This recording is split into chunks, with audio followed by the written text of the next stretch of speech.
Bismillahirrahmanirrahim. Assalamualaikum warahmatullahi wabarakatuh. Alhamdulillah, summa salatu wassalamu ala Rasulillah wa ala alihi wa sahbihi wa man walah. Asyhadu an la ilaha illallah wahdahu la syarika lah wa asyhadu anna Muhammadan abduhu wa rasuluh sallallahu alaihi wasallam la nabiyya wa la rasula ba'dah. Allahumma salli wa sallim wa barik ala sayyidina Muhammad wa ala alihi wa ashabihi ajma'in wa man tabi'ahum bi ihsanin ila yaumiddin, amma ba'du. Subhanaka la 'ilma lana illa ma 'allamtana innaka antal 'alimul hakim. Allahumma 'allimna ma yanfa'una wanfa'na bima 'allamtana, zidna 'ilma warzuqna fahma, Allahumma amin. Bapak Ibu jamaah salat subuh rahimakumullah, alhamdulillah, bersyukur kita kepada Allah atas limpahan rahmat dan karunia yang tercurah kepada kita hingga saat ini, terutama nikmat umur, nikmat sehat. Atas izin Allah, di tahun yang ke-1443 Hijriah, kita kembali dipertemukan oleh Allah dengan bulan yang penuh dengan keberkahan, bulan suci, bulan mulia.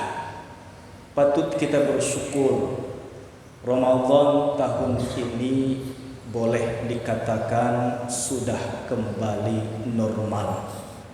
Tidak seperti Ramadan 2 tahun sebelumnya, di mana kegiatan aktivitas ibadah kita, terutama ibadah yang bersifat bersama-sama seperti sholat berjamaah, sholat tarawih berjamaah, termasuk juga pengajian-pengajian, itu dibatasi 2 tahun berturut-turut.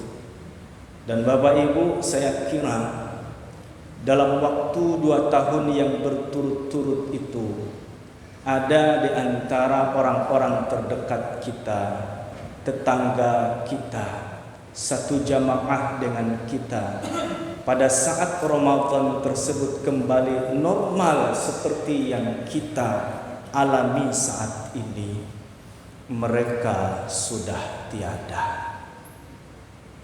Jamaah kita termasuk juga demikian. Mungkin ada beberapa orang jamaah yang Ramadan tahun ini sudah tidak sempat lagi dipertemukan oleh Allah karena telah lebih dahulu kembali menghadap Allah Subhanahu wa ta'ala. Alhamdulillah rabbil alamin, ya Allah, Ramadan tahun ini kita kembali diberikan kesempatan oleh Allah Subhanahu wa ta'ala bersolawat kepada Nabi kita Muhammad sallallahu alaihi wasallam dengan membaca Allahumma salli ala Sayyidina Muhammad wa ala ali Sayyidina Muhammad. Bapak Ibu jamaah rahimakumullah, ini adalah puasa pertama kita di Ramadan tahun ini bagi yang memulai puasa hari ini.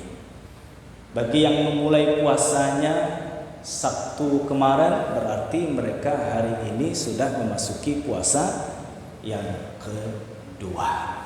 Kita sama-sama memaklumi saja perbedaan penetapan awal Ramadan tahun ini, karena sebenarnya di Indonesia ini perbedaan awal Ramadan, perbedaan sholat Idul Fitri ataupun Idul Adha memang sesuatu yang tidak asing. Juga tahun-tahun dulu pernah terjadi hal yang serupa. Nah, kita sama-sama menghormati saja. Yang puasanya kemarin silakan, yang puasa hari ini silakan. Insyaallah walaupun hari berbeda tapi tanggalnya sama, kita puasa Ramadan itu memulainya. Kapan? Sama-sama mulai puasa Ramadan pada tanggal 1 Ramadan. Kemudian yang penting dalam berpuasa Ramadan itu tidak boleh kurang dari 29 hari, tidak boleh lebih dari 30 hari. Jadi sebulan itu kalau tidak 29, 30 hari. Yang misalkan nanti kita mulainya beda, lebarannya atau lebarannya sama. Jangan pula nanti ya ngecek yang mulai belakangan kurang puasa sehari rombongan ini. Mulai belakangan lebaran ngikut kita, kurang puasanya sehari. Enggak. Sama itu. Yang satu 29, yang satu 30 hari, tetap hitungannya 1 bulan. Bulan Ramadan. Nah, mudah-mudahan nanti lebarannya bisa sama. Nah, kita yang mulai belakangan berarti dapat diskon sehari. 29 kita puasa, yang mulai hari Sabtu kalau lebaran sama, mereka berpuasa 30 hari. Sama saja hitungannya, tetap 1 bulan. Bapak Ibu jamaah rahimakumullah. Ramadan ini setiap tahun kita jumpai dan bersyukur alhamdulillah di tahun ini kita kembali dipertemukan oleh Allah Subhanahu wa taala. Bagaimana kita memanfaatkan momentum Ramadan. Jadi itu temanya, memanfaatkan momentum hadirnya Ramadan. Minimal 2 hal yang bisa kita maksimalkan untuk memanfaatkan momentum hadirnya bulan suci Ramadan. Pertama adalah kita gunakan untuk menggelembungkan pahala. Jangan salah dengar Bapak Ibu, bukan menggelembungkan suara. Kalau kecilnya pemilu, masih jauh pemilu ini 2024. Ya, itu pun kalau tidak diperpanjang kawan kan. Kalau diperpanjang ya pemilu 24. Nah, jadi momentum pertama yang kita manfaatkan adalah untuk menggelembungkan pahala. Yang kedua adalah untuk meleburkan seluruh dosa. Jadi misi utama yang menjadi perhatian kita setiap datang bulan Ramadan 2 ini. 1, menggelembungkan pahala, 2, meleburkan seluruh dosa. Kita lihat yang pertama, menggelembungkan pahala. Apa yang dimaksud menggelembungkan pahala itu? Kalau menggelembungkan suara, artinya dari suaranya tadi hanya 1.500, kalau digelembungkan bisa menjadi 2.000, bisa menjadi 5.000. Ya, aslinya sedikit, tapi setelah digelembungkan menjadi banyak, menjadi besar, menjadi berlipat ganda. Nah, kenapa Ramadan waktu yang tepat kita untuk menggelembungkan pahala kita? Jawabannya kita merujuk ke dalam hadis sahih yang diriwayatkan oleh Imam Al-Bukhari dan juga Imam Muslim dan imam-imam yang lainnya. Ketika Ramadan datang, Rasulullah sallallahu alaihi wasallam berkhutbah di hadapan para sahabatnya, memberikan kabar gembira akan kehadiran bulan Ramadan ini. Qad ja'akum Ramadan, telah datang kepada kalian bulan Ramadan. Syahrun mubarakun, bulan Ramadan itu adalah bulan yang diberkahi. Bapak Ibu jamaah yang dimuliakan Allah Subhanahu wa taala. Kata berkah dalam ajaran agama Islam, apalagi di telinga kita, adalah kata-kata yang tidak asing kita mendengarnya. Kata berkah. Bahkan ini sering menjadi doa. Ketika ada yang ulang tahun, kata berkah sering kita dengar. Semoga panjang umur, penuh berkah. Begitu juga terhadap kepemilikan harta, semoga berkah. Begitu juga terhadap ilmu, semoga berkah. Jadi kata berkah ini kata yang tidak asing.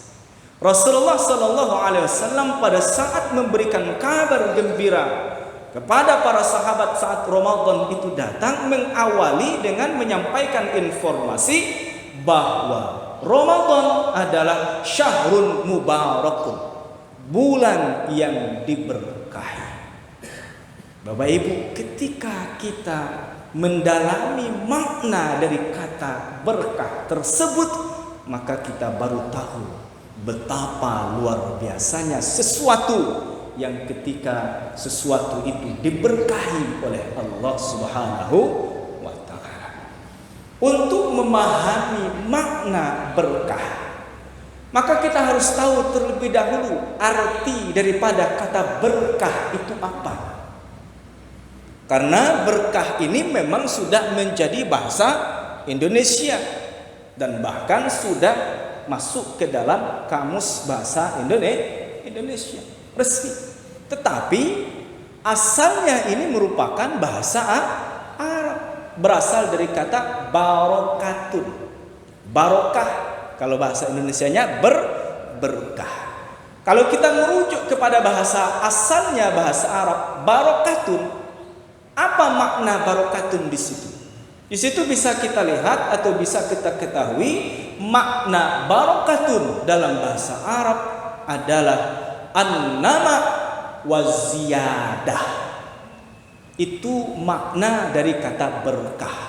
An-nama artinya sesuatu yang berkembang, az-ziyadah artinya sesuatu yang bertambah-tambah. Itulah makna daripada kata berkah. Ngembang, bertambah-tambah. Kalau sesuatu tersebut memiliki sifat mengembang, bertambah-tambah, maka Bapak Ibu lihat balon yang kecil sebesar jempol, tapi dia bisa ngembang. Kita tiup, maka yang sebesar jempol tadi bisa saja berubah menjadi sebesar kepala, bisa saja berubah menjadi sebesar bola voli, bisa saja berubah menjadi sebesar bola basket. Kenapa? Balon punya sifat mengembang. Dari yang kecil menjadi besar. Nah, itu makna daripada kata berkah. Nah, bagaimana mungkin sesuatu yang memberkahinya itu Allah Subhanahu wa taala? Tidak menutup kemungkinan Bapak Ibu, kalau sesuatu diberkahi oleh Allah Subhanahu wa taala, yang setitik bisa berubah menjadi gunung, yang setetes bisa berubah menjadi lautan. Kemudian Ramadan merupakan salah satu bulan yang ada di dalam penanggalan Hijriah, bulan yang ke-9. Sebenarnya dulu Ramadan ini biasa-biasa saja, tidak ada istimewanya. Kenapa? Karena belum diberkahi oleh Allah Subhanahu wa taala. Bahkan kalah mulia dibandingkan dengan bulan-bulan haram. Sebelum Ramadan itu diberkahi oleh Allah. Apa bulan-bulan haram? Zulkaidah, Zulhijjah, ya, kemudian Muharram sama dengan Rajab. Itu bulan-bulan haram, dan ini adalah bulan yang sangat mulia dulunya sebelum Ramadan diberkahi oleh Allah, maka Ramadan biasa-biasa saja. Sesuai dengan namanya Ramadan, terambil dari kata romak, yaitu batu yang sangat panas karena tersengat oleh sinar matahari.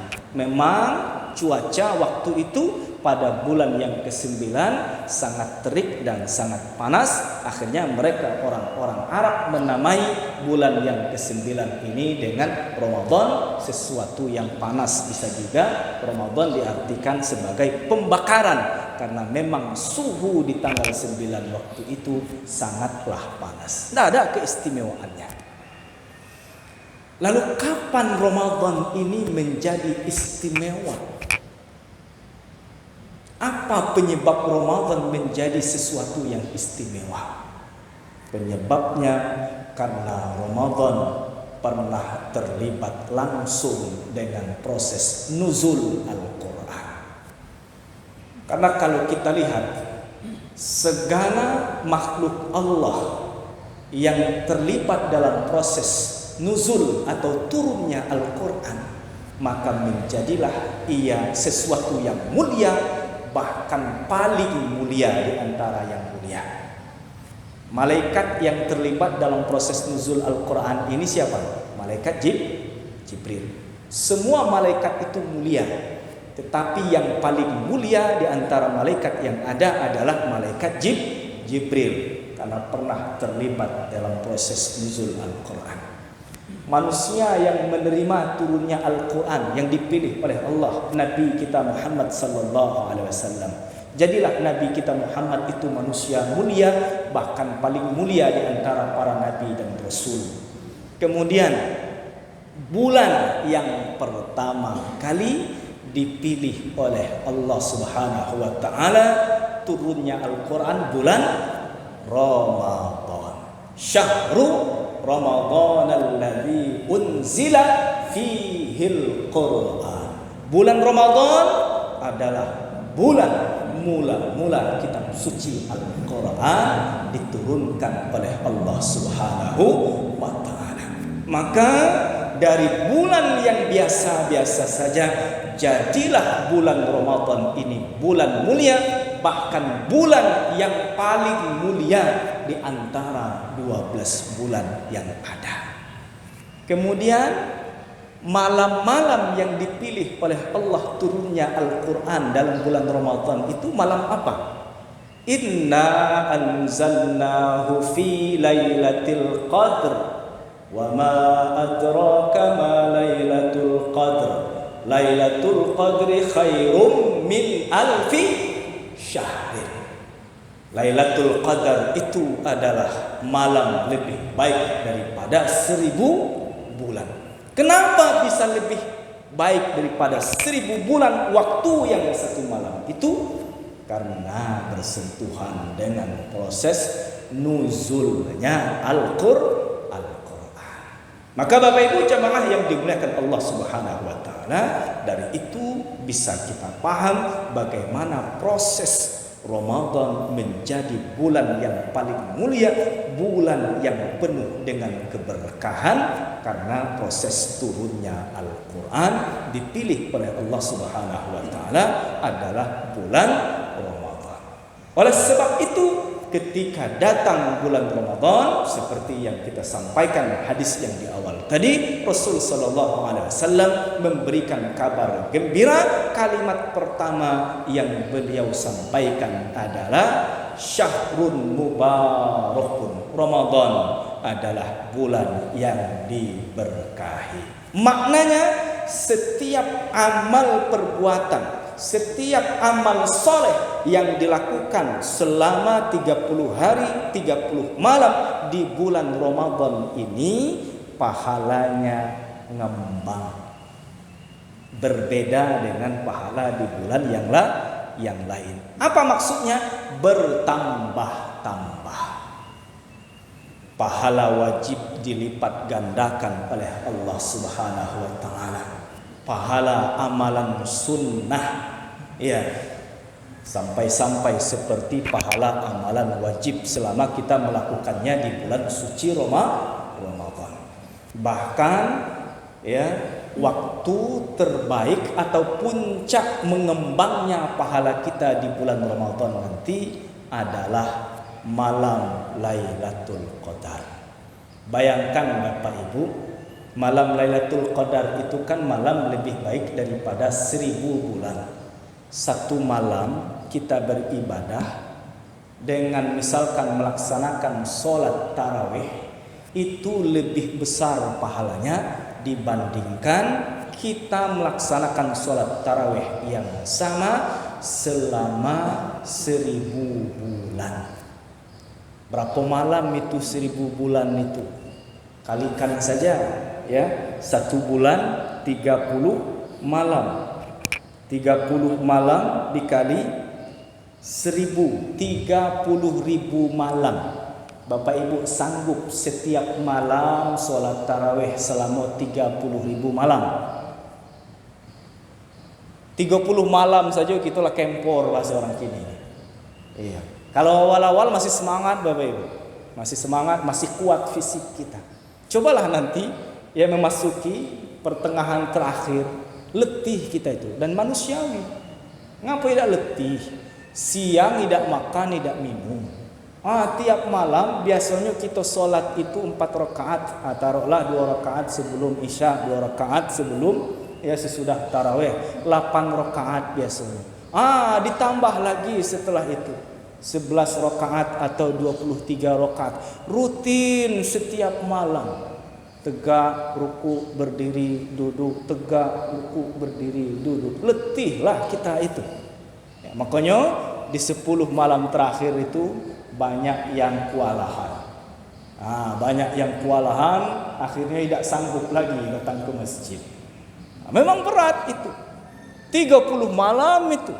Bagaimana mungkin kita sanggup sholat tarawih selama 30.000 malam?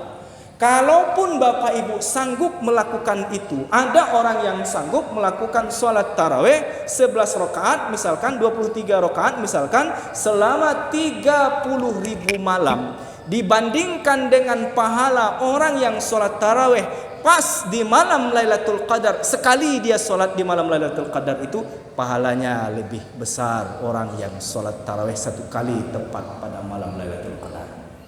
Kenapa? Karena pahalanya menggelembung atas keberkahan malam Lailatul Qadar. Nah itulah Bapak Ibu, sangat rugi ketika Ramadan hadir kita tidak punya perhatian untuk menggelembungkan pahala ini. Tidak apa-apa orang bilang ibadah kita musiman. Pas musim Ramadan rajin infak, masih mending. Ini Ramadan tidak Ramadan sama baik, tidak ada peningkatan. Nah pas Ramadan rajin baca Al-Quran, khatam, kadang-kadang sekali khatam. Kalau Ramadan ya sekendaknya baik, semaunya baik. Tidak apa-apa daripada tidak sama sekali. Jadi begitu, pas Ramadan rajin duha, pas Ramadan rajin tahajud. Tidak apa-apa. Itu dulu yang kita lakukan, minimal memanfaatkan keberkahan bulan suci Ramadan ini. Di luar Ramadan nanti ya kita berusaha semampu kita untuk memperbanyak ibadah kepada Allah Subhanahu wa taala. Kalau tidak dengan cara ini, kurang bekal kita nanti Bapak Ibu untuk kembali menghadap Allah Subhanahu wa taala. Kalau tidak dengan cara ini, saat nanti kita bersanding dengan orang-orang soleh umat sebelum Nabi Muhammad, dengan kita orang yang soleh, kalah jumlah pahala kita. Kenapa? Orang soleh umat sebelum Nabi Muhammad, mereka punya waktu ibadah yang cukup lama, ratusan tahun, bahkan ada yang hampir 1000 tahun umurnya. Kalau mereka soleh kan ibadah terus itu selama 1000 tahun itu. Seperti umat Nabi Nuh, dakwah saja Nabi Nuh itu 1000 tahun kurang 50, artinya 950 tahun. Kira-kira umur umatnya segitu juga. Nah ada umat yang soleh, orang yang soleh, berarti selama 1000 tahun, selama ratusan tahun mereka ibadah. Sementara kita dikasih umur oleh Allah rata-rata 60 sampai 70 tahun.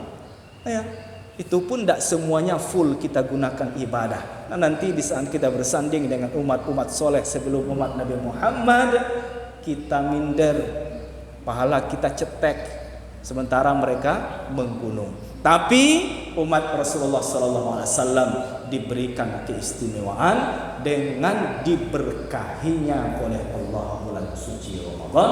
Maka saat itulah umat Rasulullah SAW bisa saja nanti kalau dia betul-betul mampu memanfaatkan bulan suci Ramadan untuk menumpuk-numpuk pahala, bisa saja nanti pahala kita jauh lebih besar dibandingkan dengan pahala umat-umat terdahulu. Bayangkan tidak usah beberapa kali kita dapat malam Lailatul Qadar itu. 10 kali saja kita ketemu malam Lailatul Qadar seumur kita, akalikanlah itu. Bertepatan kita mengisi dengan ibadah pula kepada Allah Subhanahu wa taala, berapa jumlah pahala yang bisa kita dapatkan. Nah, itulah Bapak Ibu jamaah yang dimuliakan Allah Subhanahu wa taala. Ramadan hadir, kesempatan kita untuk mendulang pahala dengan sebanyak-banyaknya dengan kita melakukan berbagai macam bentuk ibadah kepada Allah Subhanahu wa taala. Ibadah pokok yang kita jaga, siang hari berpuasa, malam hari qiyam Ramadan atau melaksanakan salat tarawih. Tambahannya perbanyak membaca Al-Qur'an, infak, sedekah, kemudian zikir kepada Allah dan yang lain-lainnya. Itu yang pertama. Yang kedua, yang kita manfaatkan momentum hadirnya Ramadan adalah meleburkan dosa, menghapus dosa 1 tahun yang lalu. Bapak Ibu, di antara beberapa kemuliaan yang ada di dalam bulan Ramadan ini, ada 3 buah hadis sahih Rasulullah sallallahu alaihi wasallam yang bisa kita katakan 3 in 1. 3 amalan untuk 1 tujuan. Dan 3 amalan ini hanya bisa dikerjakan di bulan Ramadan. Tujuan utamanya 1. Nah, makanya kita katakan hadis ini 3 in 1. 3 amalan, 1 tujuan. Hadis yang pertama, amalannya tentang puasa bulan Ramadan. Apa nanti tujuan akhir dari ibadah puasa Ramadan itu? Rasulullah sallallahu alaihi wasallam bersabda, "Man shoma Ramadanan imanan wa ihtisaban, ghufira lahu ma taqaddama min dhanbihi." Barang siapa yang berpuasa Ramadan penuh iman dan mengharap pahala, maka diampuni dosa-dosa setahun yang lalu. Puasa Ramadan hanya bisa kita amalkan di bulan ke-9 ini. Itu yang pertama. Yang kedua, man qama Ramadan imanan wa ihtisaban, kalimat akhirnya sama. Ghufira lahu ma taqaddama min dhanbi. Barang siapa yang menghidupkan malam atau sholat di malam bulan suci Ramadan, sholat tahajud termasuk sholat tarawih, ghufira lahu ma taqaddama min dhanbi. Diampuni dosa-dosa setahun yang lalu. Sholat tarawih hanya ada di bulan suci Ramadan, tidak bisa dikerjakan di bulan-bulan yang lain. Tujuannya mengampuni dosa setahun yang lalu. 2. Yang ketiga, man qama lailatal qadri imanan wa ihtisaban, ghufira lahu ma taqaddama min dhanbi. Barang siapa yang salat pada malam Lailatul Qadar, diampuni dosa-dosa setahun yang lalu. Malam Lailatul Qadar itu keberadaannya hanya ada di bulan suci Ramadan. Itulah yang disebut dengan 3 amalan spesial hanya ada di bulan Ramadan. Tujuan akhir dari ketiga amalan ini, ghufira lahu ma taqaddama min dhanbi, diampuni dosa-dosa setahun yang lalu. Artinya apa dari 3 hadis ini yang bisa kita pahami Bapak? Artinya Ramadan adalah kesempatan bagi umat Rasulullah SAW untuk meleburkan dosa. Itu sebabnya Bapak Ibu, Ketika ada umat Rasulullah diberikan kesempatan oleh Allah bertemu dengan bulan suci Ramadan, Ramadan berlalu meninggalkannya, namun misi untuk meleburkan dosa tidak dia peroleh, maka malaikat Jibril pun murka atas orang itu. Sebagaimana di dalam sebuah hadis sahih yang diriwayatkan oleh Imam Ahmad, suatu ketika Rasulullah SAW naik mimbar. Pada saat naik mimbar, Rasul SAW mengucapkan amin, amin, amin sebanyak 3 kali. Setelah turun, para sahabat bertanya, ya Rasulullah, tadi ketika engkau naik mimbar kami mendengar engkau mengucapkan kata amin 3 kali. Lalu Rasul SAW menjawab, betul, pada saat aku naik tangga mimbar pertama, kedua, dan ketiga, datanglah malaikat Jibril, lalu malaikat Jibril berdoa. Salah satu doanya adalah doa untuk orang-orang yang bertemu dengan bulan suci Ramadan, namun dia tidak mendapatkan ampunan dari Allah. Apa kata malaikat Jibril berdoa? Syaqiyun abdul adraka Ramadan fansalakha minhu walam yughfar lahu faqultu amin. Celaka seorang hamba bertemu dengan Ramadan berlalu meninggalkannya, sementara dia belum mendapatkan ampunan Allah Subhanahu wa taala. Faqultu amin, maka aku katakan amin. Lihat Bapak Ibu, yang berdoa di sini siapa? Malaikat Jibril. Makbul enggak doanya itu? Makbul. Yang mengaminkan siapa? Manusia yang paling mulia, Nabi kita Muhammad sallallahu alaihi wasallam. Ya, kenapa malaikat Jibril ini seolah-olah bergetan dengan umat Rasulullah yang tidak bisa memanfaatkan Ramadan ini untuk melebur dosa? Karena sudah terlalu luar biasa pemurahnya Allah dengan hadirnya Ramadan. 3 kesempatan atau 3 amalan yang bisa kita manfaatkan untuk menghapus dosa 1 tahun. Tidak ada satupun yang nyangkut, wajar murka malaikat Jibril. Nah, itulah Bapak Ibu jamaah yang dimuliakan Allah Subhanahu wa taala.